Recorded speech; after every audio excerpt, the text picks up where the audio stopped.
Aloe vera চুলের জন্য খুবই ভালো। আমাদের বাড়িতে এত অ্যালোভেরা থাকা সত্ত্বেও মাথাতে দেওয়া হয় না সময়ের অভাবে। তো আজ ভাবলাম যে আমি এটা মাথাতে দিয়েই ছাড়বো। তো সেই কারণে আমি অ্যালোভেরাগুলোকে কেটে কিছুক্ষণ সেগুলোকে রেখে দিয়েছি, কারণ সঙ্গে সঙ্গে এগুলো দিতে নেই, এর ভেতর থেকে কিছু কষ আছে যেগুলো বেরায়। তো তারপর আমি জবা পাতাগুলো ছিঁড়ে নিচ্ছি, যে জবা পাতাও নাকি চুলের জন্য খুব ভালো, তাই ভেবেছি যে যেই জিনিসগুলো চুলের জন্য ভালো সেগুলো আমি একসাথেই পেস্ট করে নেব। আর এখানে আমি অ্যালোভেরাগুলোকে ছাড়িয়ে নিয়েছি, তারপর যে জেলিটা আছে সেই জেলিটা আমি বের করে নিয়েছি, আর এটাকেও খুব ভালো করে মিক্সারে দিয়ে পেস্ট করে নেব।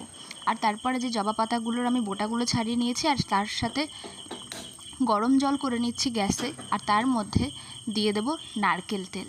নারকেল তেল দিলে চুলগুলো একটু ঝরঝরে হয়, তাই আমার মনে হয় যেহেতু শ্যাম্পু করব তাই এর সাথে তেল দিয়ে দিই। এমনিতেও তেল দিতে আমার অতটা ভালো লাগে না। তো এটা একটু হালকা গরম হয়ে গেলে তারপর আমি জবা পাতাগুলো আর অ্যালোভেরা আর তার সাথে আমি কিছু দিয়েছি নিম পাতা, এটাকে ভালো করে পেস্ট করে নেব।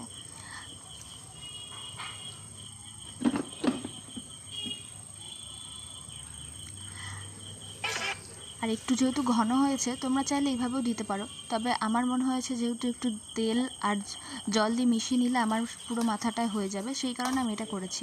আর তারপর তো আমি মাথাতে দিয়ে কিছুক্ষণ রেখে দেবো। তো রেজাল্ট দেখার জন্য চ্যানেলটা সাবস্ক্রাইব করে রাখতে হবে, নেক্সট পার্টের ভিডিও তোমাদের সাথে শেয়ার করব।